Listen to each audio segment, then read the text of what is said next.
سر ایک سوال تھا، پوچھ سکتا ہوں؟ جی پوچھیں۔ اور وہ ایک حدیث کے حوالے سے اگر آپ وہ سمجھا دیں گے تو جی وہ جی حدیث کو کس طرح سے ہے کہ آپ صلی اللہ علیہ وسلم نے فرمایا کہ ایک زمانہ ایسا ہے کہ جب علماء جو ہیں وہ میوزیکل انسٹرومنٹس وغیرہ اور شراب زنا ان سب کو حلال قرار دیں گے، تو اس میں میوزیکل انسٹرومنٹ پوری حرام ہے یا کوئی اس کے اندر کوئی استعمال کرنے کی کے طریقے ہیں یا کیا چکر ہے؟ یہ اگر آپ سمجھا دیں حدیث۔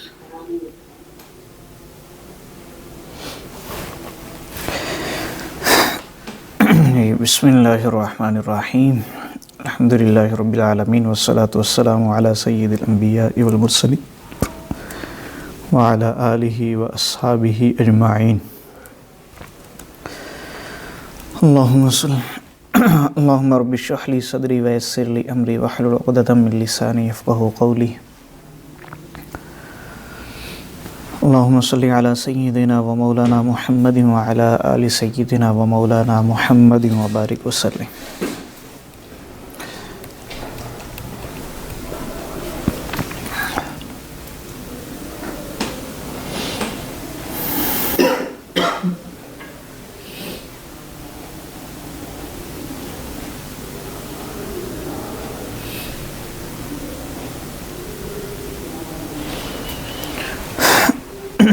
آج انشاءاللہ ہم اربعین نووی کی حدیث نمبر 3 پڑھیں گے۔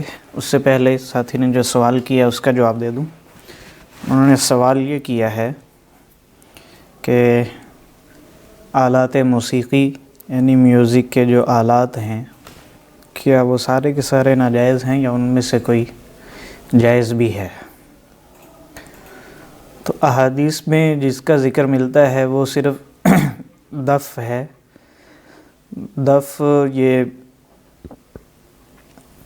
ایسا بنا ہوا ہوتا تھا کہ اس میں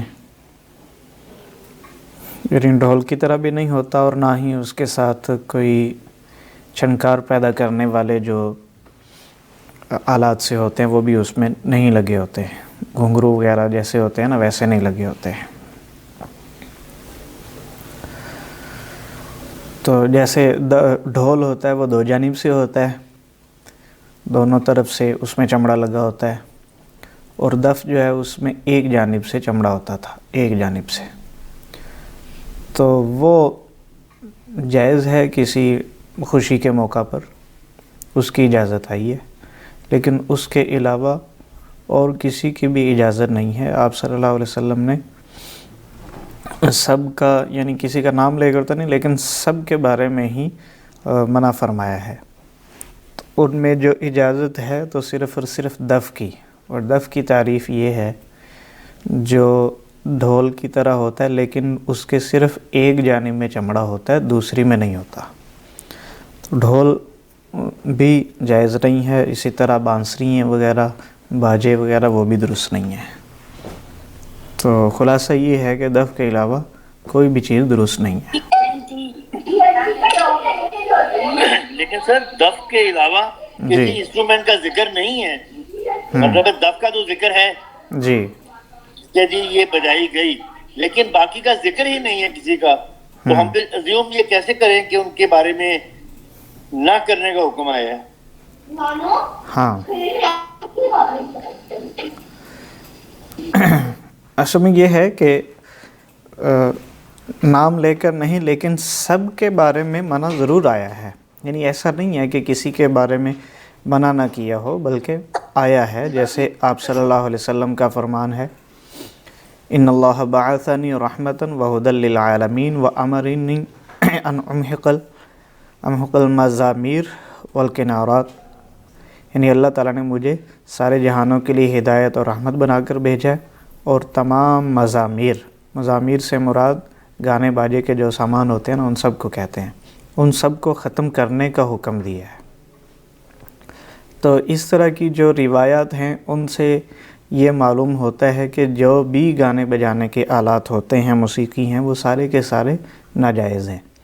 البتہ ایک دو روایت کی وجہ سے صرف دف کو اس میں سے مستثنیٰ کر لیتے ہیں، یعنی منع سب کا آیا ہے، نفی سب کی آئی ہے، لیکن دفع کا اس میں سے حکم الگ نکال لیتے ہیں اس لیے کہ اس کا حکم الگ روایت میں آ گیا ہے، تو باقی سب کا آیا ہوا ہے تقریباً۔ جی ٹھیک ہے جی، حدیث نمبر 3 ہے ارکان اسلام، اس میں آپ صلی اللہ علیہ وسلم نے ذکر فرمائے ہیں۔ آپ کے سامنے اگر کتاب ہو تو اس کو دیکھیے، میں پہلے حدیث پڑھتا ہوں پھر اس کے بعد ترجمہ اور تشریح ہوگی انشاءاللہ۔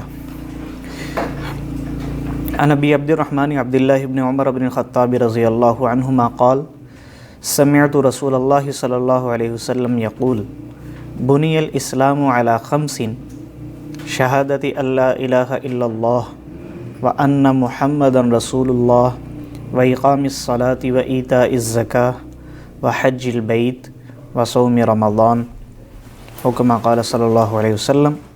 بخاری شریف، صحیح بخاری اور صحیح مسلم دونوں میں یہ روایت آئی ہے۔ اس روایت میں اسلام کے ارکان ذکر کیے گئے ہیں۔ ارکان رکن کی جمع ہے۔ رکن کہتے ہیں کسی چیز کے جز کو، بنیادی جز کو، جس کے بغیر وہ چیز وجود میں نہیں آتی، یعنی ایسا جز جس کے بغیر وہ چیز ہو نہیں سکتی، جیسے نماز کے ارکان قیام، رکوع، سجدہ، قرات، یہ نماز کے ارکان ہیں۔ تو اگر کوئی نماز ایسے پڑھے کہ اس میں قرات ہی نہ کرے، خاموش کھڑا رہے، تو نماز نہیں ہوگی اس کی۔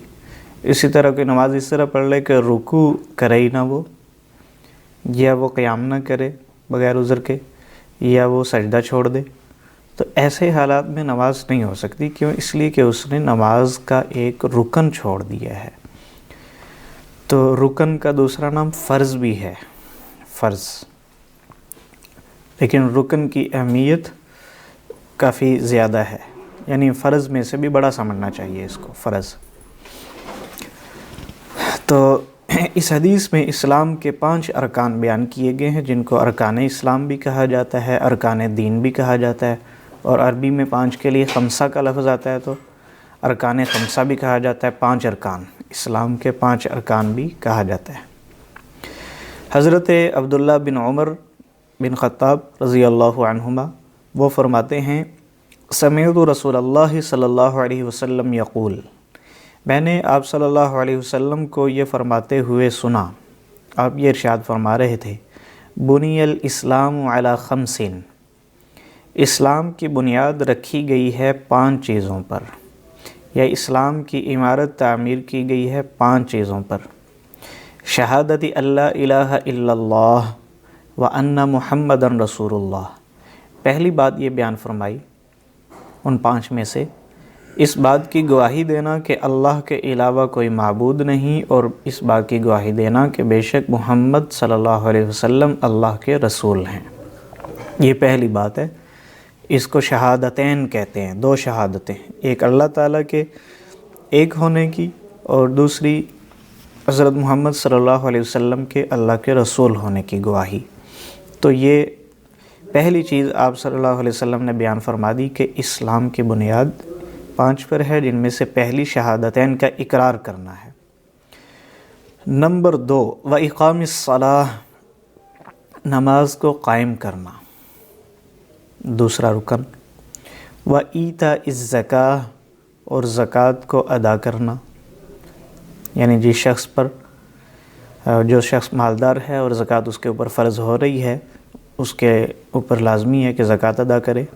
وحج البیت، اور بیت اللہ کا حج کرنا، جو شخص استطاعت رکھتا ہے، طاقت رکھتا ہے کہ حج بیت اللہ کرے تو اس کے اوپر بیت اللہ کا حج کرنا بھی فرض ہے۔ وصوم رمضان، اور رمضان المبارک کے مہینے کے روزے رکھنا۔ یہ 5 ارکان اسلام ہیں، ان کو ارکان اسلام کہا جاتا ہے۔ اس حدیث میں آپ صلی اللہ علیہ وسلم نے اسلام کو ایک ایسے خیمے کے ساتھ تشبیہ دی ہے جس کی بنیاد، جس کی عمارت 5 کونوں کے اوپر، 5 ستونوں کے اوپر کھڑی ہوتی ہے۔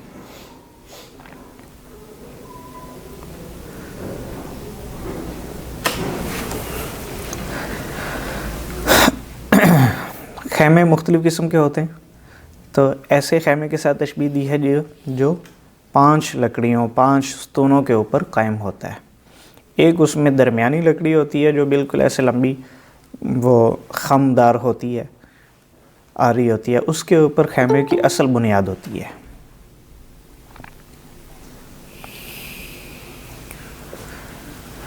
اور 4 کونوں میں 4 جو ستون ہوں وہ ان کی بھی حیثیت زیادہ ہے، لیکن بہرحال درمیانی لکڑی سے یا درمیانی ستون سے کم ان کی حیثیت ہوتی ہے۔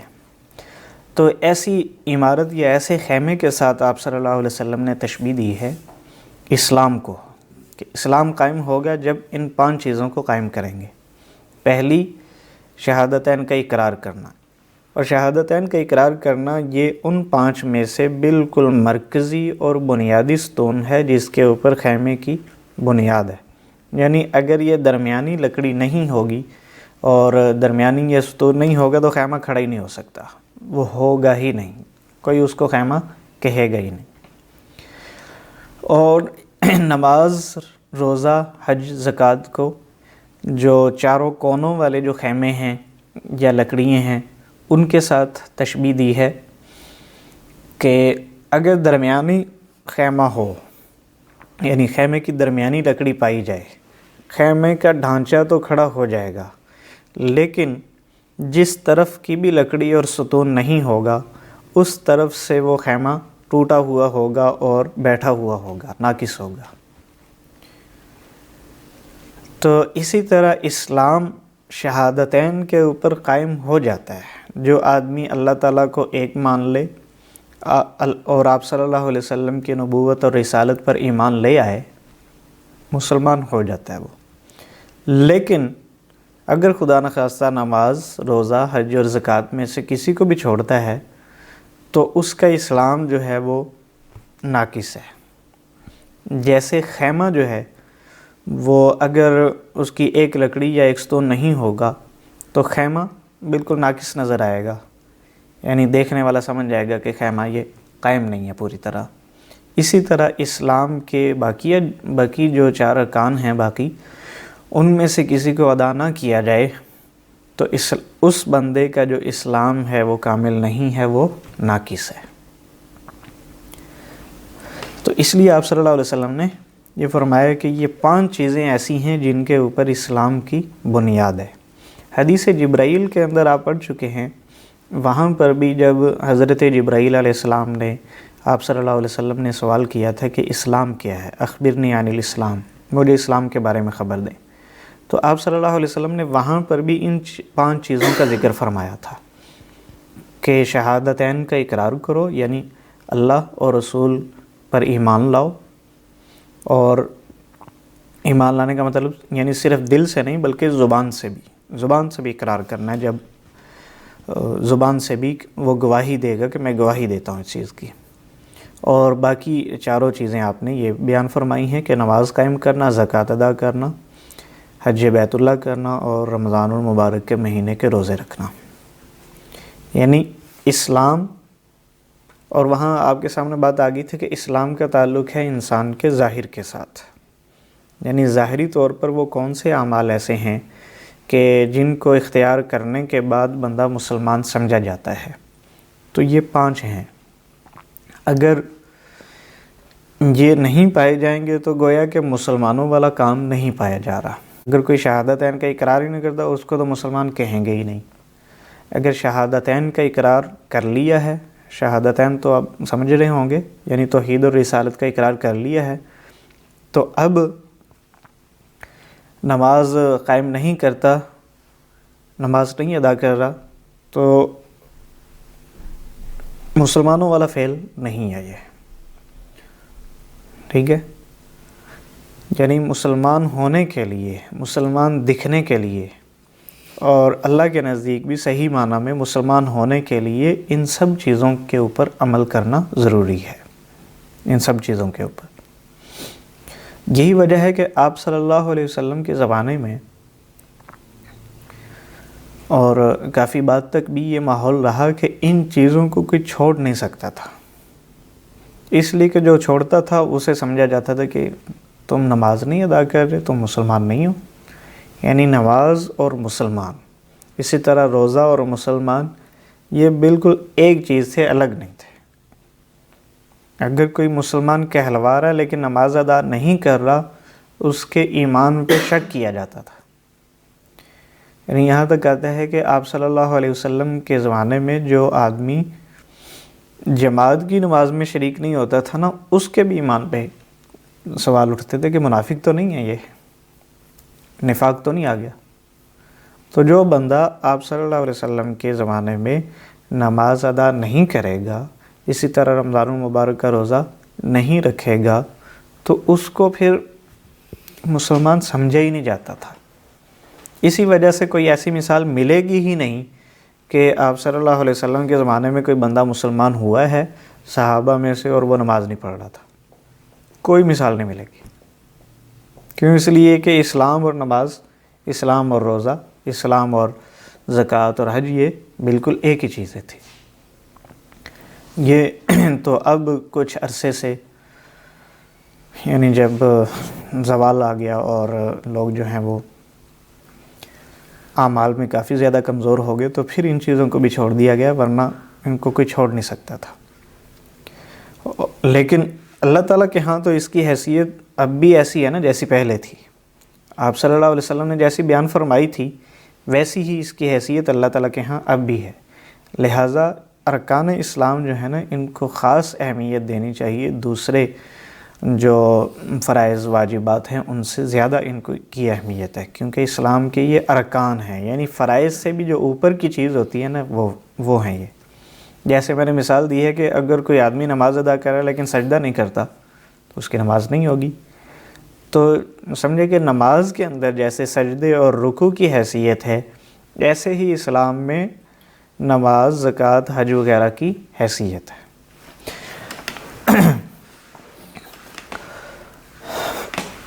اب ان میں سے ہر ایک کی تھوڑی تشریح کرتے ہیں ہم. سب سے پہلی چیز تو شہادتین کا اقرار ہے. اس کے بارے میں تو کوئی دوسری رائے ہے ہی نہیں، کیونکہ جب تک بندہ اقرار نہیں کرتا اللہ تعالیٰ کی وحدانیت کا اور آپ صلی اللہ علیہ وسلم کی نبوت کا، تو اس وقت تک اسے مسلمان سمجھا ہی نہیں جائے گا. نہ قانونی اعتبار سے سمجھا جائے گا، نہ ظاہری اعتبار سے، نہ اس کے ساتھ مسلمانوں والا کوئی معاملہ ہوگا. یعنی اگر اس کا انتقال ہو جاتا ہے تو اس کو مسلمانوں کے قبرستان میں دفن بھی نہیں کیا جائے گا، اس کی اس طرح سے تکفین اور تدفین نہیں ہوگی، نماز جنازہ نہیں ہوگا. ٹھیک ہے؟ اس لیے کہ جو بندہ اللہ تعالیٰ کو مانتا ہے، آپ صلی اللہ علیہ وسلم کی رسالت اور نبوت پر ایمان رکھتا ہے، ایمان دل کا فعل ہوتا ہے، لیکن دل کے اوپر مطلع ہونا ہمارے لیے ممکن نہیں ہے. یعنی ہم نہیں کسی کے بارے میں فیصلہ کر سکتے یہ بندہ دل سے مومن ہے یا نہیں ہے. ہمارے پاس فیصلہ کرنے کے لیے یہی چیز ہے کہ وہ زبان سے اقرار کرے.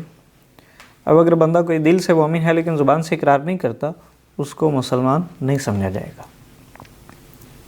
ٹھیک ہے؟ اس کو مسلمان نہیں سمجھا جائے گا. اللہ تعالیٰ کے ہاں اس کو یعنی ہو سکتا ہے کہ مومن سمجھا جائے، لیکن ہمارے پاس اس کے ایمان کی کوئی دلیل نہیں ہے جو بندہ اقرار نہیں کر رہا.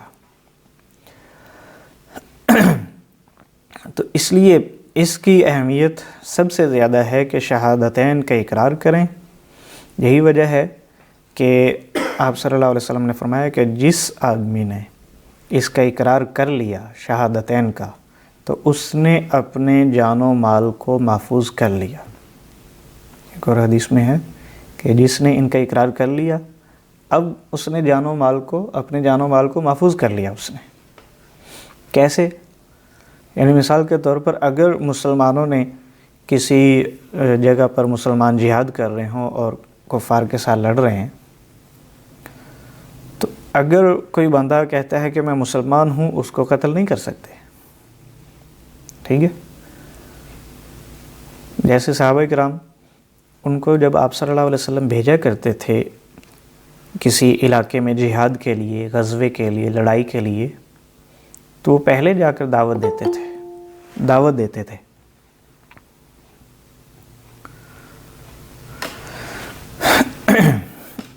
دیکھتے تھے کہ مسلمان تو نہیں ہے، اگر مسلمان ہوتے تو نہیں لڑتے تھے ان سے۔ ایک مرتبہ ایسی ہی ایک لڑائی اور غزوے میں آپ صلی اللہ علیہ وسلم نے صحابہ کرام کی ایک جماعت کو بھیجا تھا، جس میں حضرت اسامہ بن زید رضی اللہ تعالیٰ عنہ بھی تھے، جو آپ صلی اللہ علیہ وسلم کے بڑے محبوب اور بڑے قریبی تھے۔ ان کی لڑائی کے دوران ان کی تلوار کے نیچے ایک کافر آ گیا، جیسے ہی وہ تلوار چلانے لگے اس نے کلمہ پڑھ لیا، لیکن انہوں نے یہ سمجھا کہ یہ تو بچنے کے لیے پڑھ رہا ہے، دل سے نہیں پڑھ رہا، انہوں نے قتل کر دیا۔ تو آپ صلی اللہ علیہ وسلم تک جب یہ خبر پہنچی، آپ بہت شدید ان سے ناراض ہوئے کہ جب ایک آدمی نے کلمہ پڑھ لیا ہے، اس نے شہادتین کا اقرار کر لیا، تو تم نے کس وجہ سے اس کو قتل کر دیا؟ کیسے قتل کر سکتے ہو؟ لہٰذا یہ مطلب ہے کہ جو بندہ شہادتن کا اقرار کر لے گا، اپنے جان اور مال میں وہ محفوظ ہو جائے گا، کہ اگر ایسی نوبت آتی ہے کہیں پر تو اس وقت اس کا جان و مال محفوظ ہوگا۔ یعنی اس کا تعلق عام حالات سے نہیں ہے کہ پاکستان میں یا کسی اسلامی ملک میں کسی غیر مسلم کو رہنے نہ دیں، یہ مطلب نہیں ہے۔ مطلب یہ ہے کہ ایسی صورتحال میں ان کا جان و مال جو ہے وہ محفوظ ہو جائے گا، صرف ایک کلمہ کہنے کی وجہ سے، شہادتین کے اقرار کرنے کی وجہ سے۔ تو اس کی اہمیت سب سے زیادہ ہے، اس کے بغیر کسی کو مسلمان ڈکلیئر کر ہی نہیں سکتے، اور نہ ہی ان کے ساتھ مسلمانوں والے معاملات کیے جا سکتے ہیں۔ جیسے مسلمان یا اہل کتاب کا ذبیحہ جو ہے وہ کھایا جائے گا، یعنی جانور ذبح کرتے ہیں، گوشت بناتے ہیں، تو مسلمان نے ذبح کیا ہو یا اہل کتاب یعنی جو کسی کتاب پر ایمان رکھتے ہیں انہوں نے ذبح کیا ہو، جو اللہ کو مانتے ہیں، پھر کھا سکتے ہیں۔ جو مجوسی ہیں یا جن کا کوئی مذہب نہیں ہے، ان کا ذبیحہ نہیں کھا سکتے۔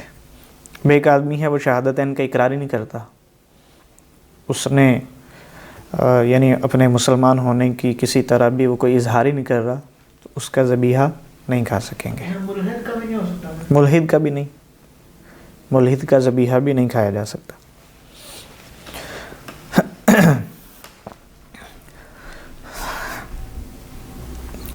تو اسلام کی عمارت جن پہ قائم ہے ان میں سب سے پہلے شہادتین ہے۔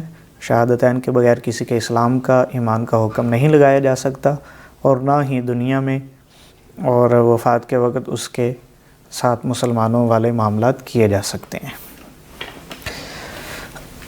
دوسری بات آپ صلی اللہ علیہ وسلم نے بیان فرمائی، وَإِقَامِ الصَّلَاةِ، اسلام کی بنیاد ہے نماز کے قائم کرنے پر۔ یعنی ایمان کے بعد جو سب سے اہم رکن ہے اسلام کا وہ ہے نماز۔ چنانچہ حدیث میں ہے کہ انسان اور کفر کے درمیان، اسلام اور کفر کے درمیان فرق کرنے والی چیز جو ہے وہ نماز ہے، نماز کا چھوڑنا ہے۔ یعنی جو نماز ادا کر رہا ہے وہ مسلمان ہے، جو نماز ادا نہیں کر رہا، نماز کی پابندی نہیں کر رہا، تو گویا کہ وہ مسلمان نہیں ہے۔ یعنی اس کا یہی مطلب ہے نا کہ جو شخص، آپ نے فرمایا کہ نماز مسلمان اور کافر کے درمیان فرق کر دیتی ہے، تو جو شخص نماز ادا کرتا ہے وہ مسلمان ہے، جو نماز ادا نہیں کر رہا وہ دیکھنے سے مسلمان نہیں لگے گا۔ اور بھی بہت تاکید ہے اس کی، کافی زیادہ تاکید ہے۔ جیسے سورۃ المدثر میں ہے، کفار جہنمیوں سے جنتی پوچھیں گے کہ بھئی ما سلککم فی سقر، تمہیں کس چیز نے جہنم میں ڈال دیا ہے؟ وہ کہیں گے قالوا لم نک من المصلین ولم نک نطعم المسکین۔ وہ جواب یہ دیں گے، ان کا پہلا جواب ہوگا کہ ہم نماز ادا نہیں کیا کرتے تھے، ہم مسکین کو کھانا نہیں کھلایا کرتے تھے۔ نہیں، یہاں پہ ایک سوال بنتا ہے پھر کہ مطلب جہنم میں جانے کی اور بھی بڑی وجہ ہے، ان کا اللہ پہ ہی ایمان نہیں ہے کفار کا، تو نماز کی تو بعد کی بات ہے نا، تو وہ کفار نہیں، وہاں کفار کا ذکر نہیں ہے، جہنمیوں کا ذکر ہے نا۔ جہنمی سے پوچھا جائے گا جہنم میں کیوں گئے، تو یہاں پہ ریزیوم کیا جائے گا کہ یہ وہ مطلب وہ بندہ ہے جو نہیں، کوئی بھی ہو سکتا ہے، یعنی کافر کا بھی جواب ہو سکتا ہے. کافر بھی تو یہ کہہ سکتا ہے نا کہ بھی میں نماز نہیں پڑھتا تھا اس لیے کہ میں ایمان ہی نہیں لایا تھا. ٹھیک ہے، یہ جواب کسی کا بھی ہو سکتا ہے. اور ایمان لانے میں ان کو کیا دشواری ہوتی ہے؟ اس لیے کہ پھر عمل کرنا پڑے گا، چیزوں کو ماننا پڑے گا، اور کچھ لالچ ہوتے ہیں وہ چلے جائیں گے. جی یہاں پر غالب گمان جو ہے مسلمان کا کیونکہ دیکھیں نماز کا جو تذکرہ ہے وہ تو شہادت کے بعد ہی آتا ہے نا. تو غالب گمان جو ہے اس میں تو مسلمان کو ہونا چاہیے کہ وہ مسلمان جو نہیں کرتے تھے. کیونکہ اگر آپ کو سورہ وہ ہے جو ارایت الذی یکذب بالدین اس میں بھی دیکھیں تو وہ فویل للمصلین کہ بربادی ہے مسلم نماز جو بھول چکے ہیں اپنے. جی تو وہ تو اس طرح مطلب غالب گمان یہی ہوگا کہ جو مسلمان ہیں وہی اس کیٹیگری میں آئیں گے جو بیسیکلی نمازوں کو تو وہ بھولے. غیر مسلم پڑھے یا نہ پڑھے اس کو تو کوئی تذکرہ نہیں بنتا ہے. جی جی اس کو جی کس طرح دیکھتے ہیں آپ؟ جی، یعنی اس کو وسیع معنی میں رکھیں. باقی اس کا جو اس کی اگر حدیث میں اس کا کوئی وہ بیان کیا گیا ہے مفہوم تو اس کو دیکھا جائے گا.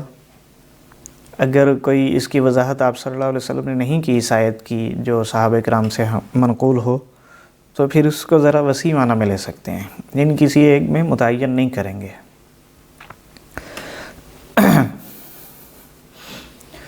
نماز کی اتنی زیادہ اہمیت ہے کہ اگر ہم دیکھیں کہ نماز چھوڑنے والے کا حکم کیا ہے، نماز جو بندہ نماز ادا نہیں کرتا چھوڑ دیتا ہے اس کا کیا حکم ہے.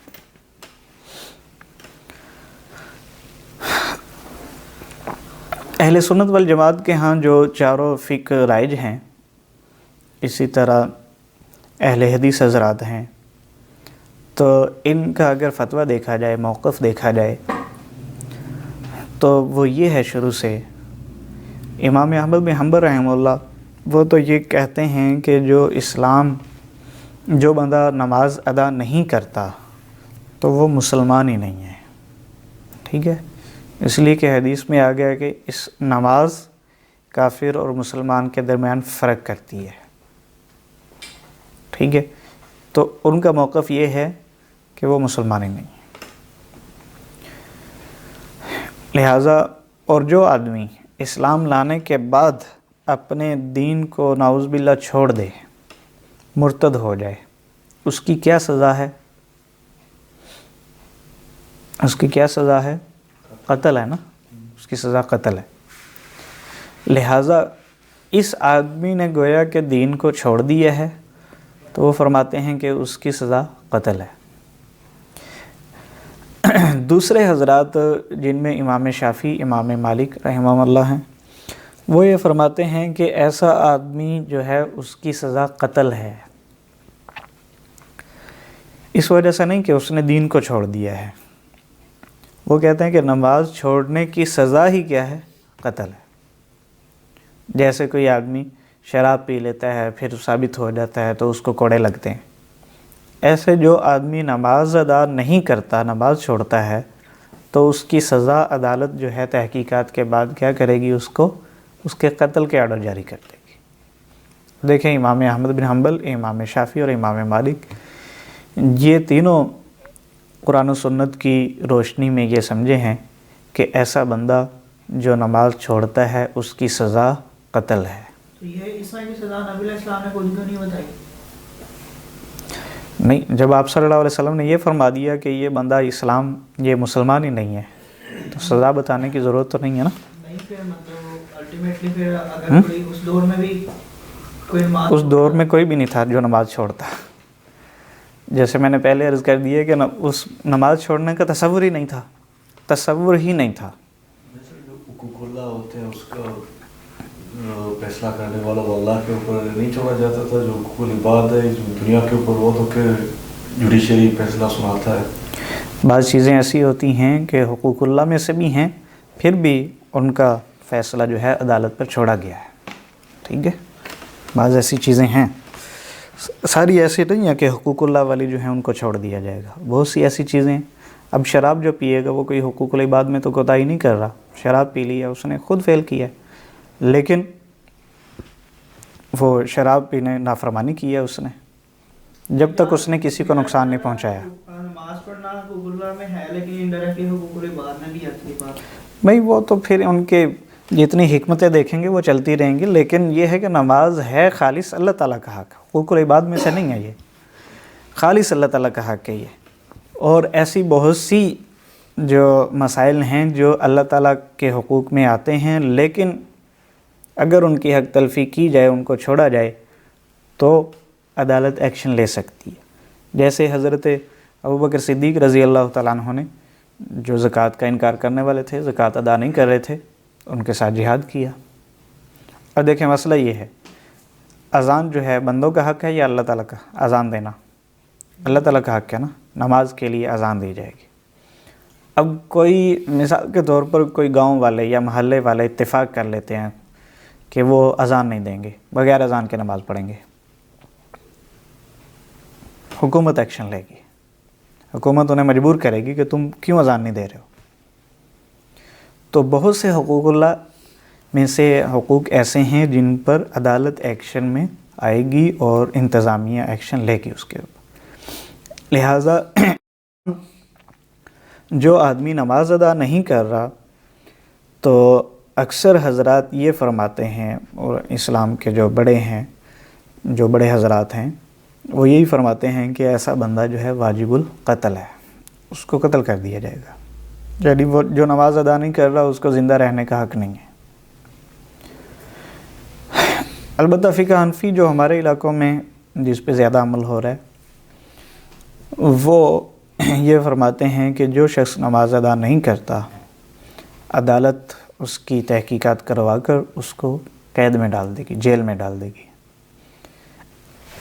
یا تو توبہ کر کے نماز ادا کرنا شروع کر دے، عدالت سمجھ آئے کہ ٹھیک ہے بندہ نماز ادا کرنے لگ گیا، چھوڑ دے گی، ورنہ وہ ساری زندگی جیل کے اندر ہی سڑتا رہے گا۔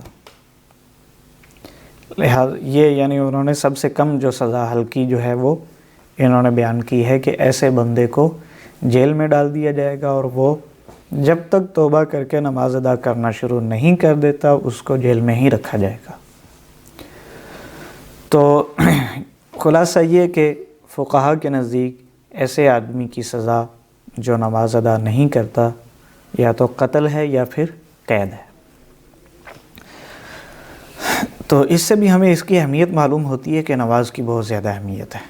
پھر دیکھیں ایک نماز جیسے ادا کرنا فرض ہے، تو نماز چھوڑنا جو ہے یہ سب سے بڑا گناہ بھی ہے۔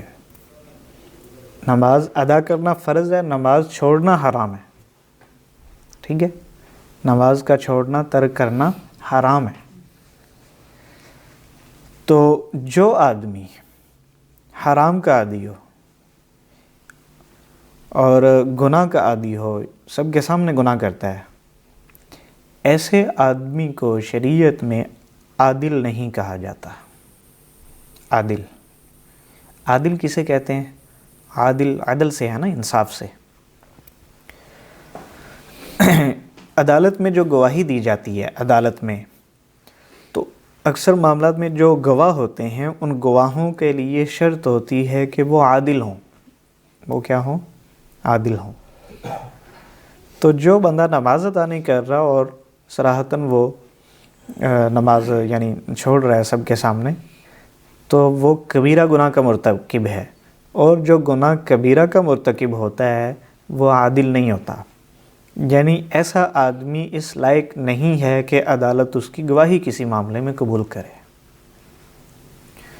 اسی طرح حدیث صحیح کی تعریف آپ نے پڑھی ہوگی کہ حدیث صحیح وہ ہے جس کو روایت کرنے والے جو راوی ہیں وہ عادل ہوں۔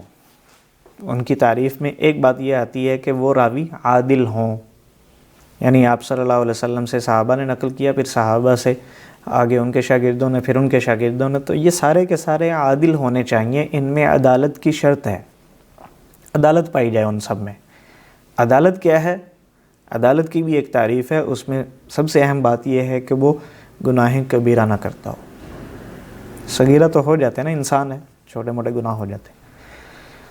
تو نماز چھوڑنا بڑا گناہ ہے، لہٰذا جو آدمی نماز چھوڑتا ہے تو وہ اس لائق ہے ہی نہیں محدثین کے نزدیک کہ اس کی روایت کو قبول کیا جائے. جو بات وہ آپ صلی اللہ علیہ وسلم کی طرف منسوب کر کے بیان کر رہا ہے وہ قابل قبول نہیں ہے، کیونکہ وہ تو نماز ہی ادا نہیں کر رہا. ٹھیک ہے، کیونکہ وہ عادل نہیں ہے. جب عدالت نہیں پائی جا رہی تو اس کی نقل کردہ جو روایت ہے وہ صحیح نہیں ہے، اس کو قبول ہی نہیں کریں گے. تو اس سے ہمیں نماز کی اہمیت جو ہے معلوم ہوئی. پھر قرآن و سنت میں بہت زیادہ نماز کی اہمیت بیان کی گئی ہے، نماز کے فوائد بیان کیے گئے ہیں، نماز کی جو مسائل جو ہیں سب سے زیادہ نماز کے مسائل بیان کیے گئے ہیں. اس لیے ہمیں کوشش کرنی چاہیے کہ خود بھی پابندی کے ساتھ نماز ادا کریں اور اپنے گھر والے جو ہیں ان کو بھی، گھر والوں بچوں کو شروع سے اس کی عادت ڈالیں کہ وہ نماز ادا کریں. دوسری چیز یہاں بیان فرمائی گئی ہے وَإِيتَاءِ الزَّكَاةِ وَإِقَامِ الصَّلَاةِ وَإِيتَاءِ الزَّكَاةِ، زکوٰۃ کا ادا کرنا. زکوٰۃ ادا کرنا یہ بھی اسلام کے ارکان میں سے بڑا رکن ہے، اور قرآن مجید میں جب آپ تلاوت کرتے ہیں تو دیکھتے ہیں کہ بس اوقات نماز کا اور زکوٰۃ کا ذکر اکٹھا آ رہا ہوتا ہے. ٹھیک ہے، نماز، اقیموا الصلاۃ وآتوا الزکاۃ، اکٹھا ان کا ذکر آ رہا ہوتا ہے. تو زکوٰۃ کی بھی بڑی اہمیت ہے، اور ان کی اہمیت کے لیے اتنی بات ہی کافی ہے کہ آپ صلی اللہ علیہ وسلم نے یہ فرما دیا ہے کہ ان 5 چیزوں کے اوپر اسلام کی عمارت کھڑی ہوئی ہے. لہٰذا جو اس کو ادا نہ کرے، اس کو قائم نہ کرے، گویا کہ وہ اسلام کی عمارت کو قائم نہیں رکھ رہا، وہ اس کو گرا رہا ہے. زکوٰۃ کسے کہتے ہیں؟ اللہ تعالیٰ نے مال کے اندر ایک خاص حق رکھا ہے، وہ ادا کرنا ہوتا ہے تاکہ مال پاک ہو جائے اور وہ جو مال ہوتا ہے وہ مستحق تک پہنچ جائے. زکوٰۃ کی مقدار کتنی ہے؟ 2.5% ہے. فیصد کے اعتبار سے دیکھا جائے تو 2.5% ہے. 40واں حصہ یعنی 40,000 میں کتنی ہوگی؟ 1,000. اور 1,00,000 میں کتنی ہوگی؟ 2,500. ٹھیک ہے، 1,00,000 میں زکوٰۃ جو ہے صرف اور صرف کتنی ہے؟ 2,500. 40واں حصہ ہے، 40واں. اور زکوٰۃ مختلف مالوں کے اوپر فرض ہوتی ہے. 4 قسم کے مال ہوتے ہیں عام طور سے. نقدی ہے، کرنسی، اور سونا ہے، چاندی ہے. سونا چاندی کسی شکل میں ہو، زیور کی شکل میں، برتن کی شکل میں، کسی بھی شکل میں ہو. اور چوتھی چیز ہے مال تجارت، جس کو تجارت کے مال میں، بزنس میں، تجارت میں لگایا ہوا ہے. جیسے بزنس ہیں یعنی پروڈکشن کا کام ہے، یا تجارت ہے جیسے سٹور وغیرہ بنے ہوتے ہیں، چیزیں خریدنی اور بیچنی، خریدنی بیچنی، یہ تجارت ہے. تو یہ 4 قسم کے مال ہوتے ہیں جن کے اوپر زکوٰۃ ہوتی ہے عام طور سے. البتہ اس کے علاوہ زمین کی پیداوار پہ بھی زکوٰۃ ہوتی ہے جسے عشر کہا جاتا ہے. عشر 20واں یا 10واں حصہ ادا کیا جاتا ہے مختلف زمینوں کے لحاظ سے.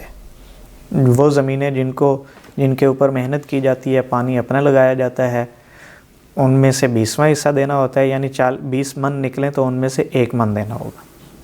وہ زمینیں جو صرف اور صرف بارش سے ہی ان کی پیداوار ہے، ان میں پھر 10واں دینا ہوتا ہے. اس کو عشر کہتے ہیں.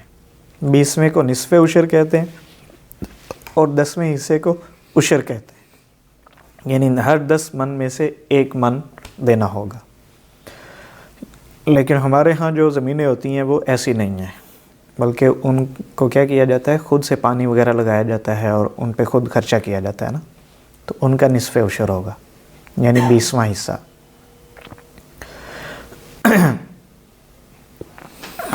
جیسے نماز کے بارے میں آپ صلی اللہ علیہ وسلم نے بہت ہدایات فرمائی ہیں، بہت تاکید ہے، اسی طرح زکوٰۃ کے بارے میں بھی ہے. اور ایک حدیث میں یہ فرمایا گیا ہے کہ جو زکوٰۃ ادا نہیں کرتے ہیں تو وہی مال جو ہے وہ جیسے اگر سونے کی شکل میں ہے تو اس کو گرم کر کے اس کے جسم کے ساتھ، یعنی اسی چیز کے ساتھ اس کے جسم کو داغا جائے گا. وہی مال جس کو سنبھال کے رکھا تھا زیور کی شکل میں یا پھر سونے چاندی کے سکے جو ہوتے ہیں ان کی شکل میں، ان کو گرم کر کے اس کے جسم کے اوپر لگایا جائے گا۔ زکوٰۃ کے بھی کافی مسائل ہوتے ہیں، اگر کبھی موقع ملا تو انشاءاللہ وہ بھی بیان کریں گے۔ تھوڑا جو ہے یعنی مختصر میں بیان کر دیتا ہوں۔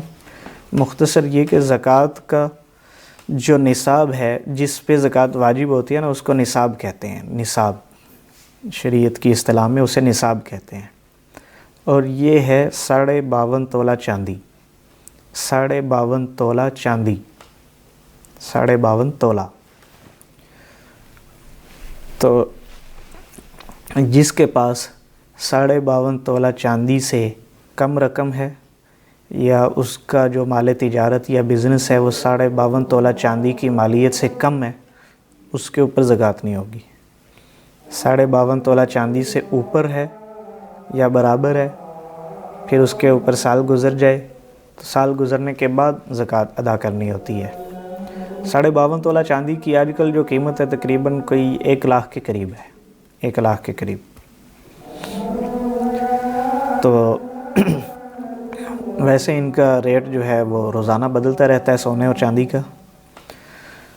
تو چاندی کو معیار بنایا جاتا ہے، لہٰذا دیکھیں گے کہ اس کے برابر ہے یا نہیں ہے۔ اگر اس کے برابر یا اس سے زیادہ ہے تو زکوٰۃ ہوگی، اگر کم ہے تو پھر نہیں ہوگی۔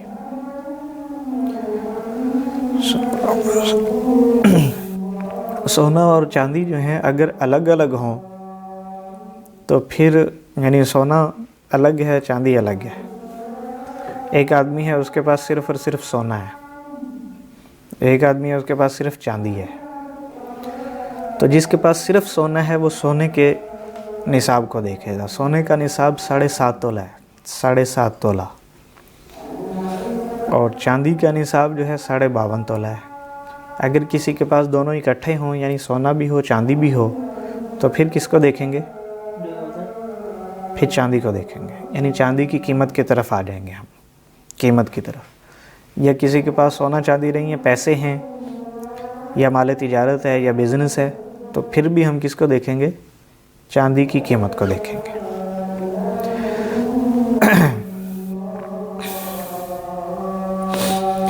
زکوٰۃ ادا کرنے کے حوالے سے 1-2 اہم باتیں ہیں کہ زکوٰۃ مستحق ہی کو لگتی ہے۔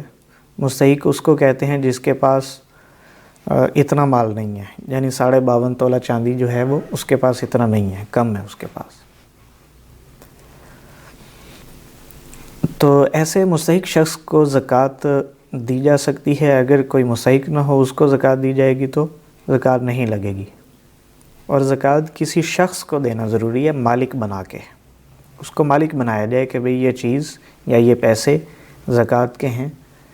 بتانا ضروری نہیں ہے لیکن دل میں نیت ہو، اور پھر اس کے حوالے کر دیے جائیں، مالک بنا دیا جائے، وہ جیسے چاہے اختیار وہ اس کو خرچ کرے، یہ اس میں شرط ہے۔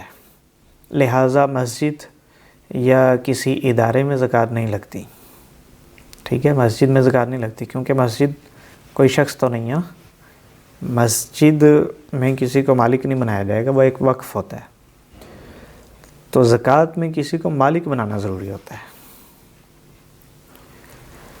اور زکوٰۃ میں نیت کرنا بھی ضروری ہے۔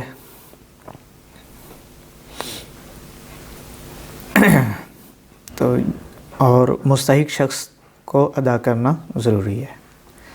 یہ اہم باتیں ہیں، اس کے علاوہ مسائل تو بہت ہیں، جو جس شخص کی ضرورت ہو وہ اس لحاظ سے پوچھ سکتا ہے۔ تیسری چیز یہاں بیان فرمائی گئی ہے وحج البیت، بیت اللہ کا حج کرنا، یعنی بیت اللہ کا حج کرنا بھی ارکان اسلام میں سے ہے۔ اس میں بھی غفلت ہو رہی ہے۔ بیت اللہ کا حج کس کے اوپر لازم ہے؟ اس شخص کے اوپر لازم ہے جو اس کی طاقت رکھتا ہے۔ طاقت کون رکھتا ہے؟ جو صحت مند بھی ہے، جا بھی سکتا ہے، اور اس کے پاس اتنا مال ہے کہ وہ آنے جانے کا جو خرچ ہے وہ برداشت کر سکے، اور پیچھے اپنے گھر والوں کے لیے بھی چھوڑ کر، تاکہ وہ 1-1.5 مہینہ جو بھی اس کا وقت لگے گا اس میں ان کی ضرورت بھی پوری ہو جائے۔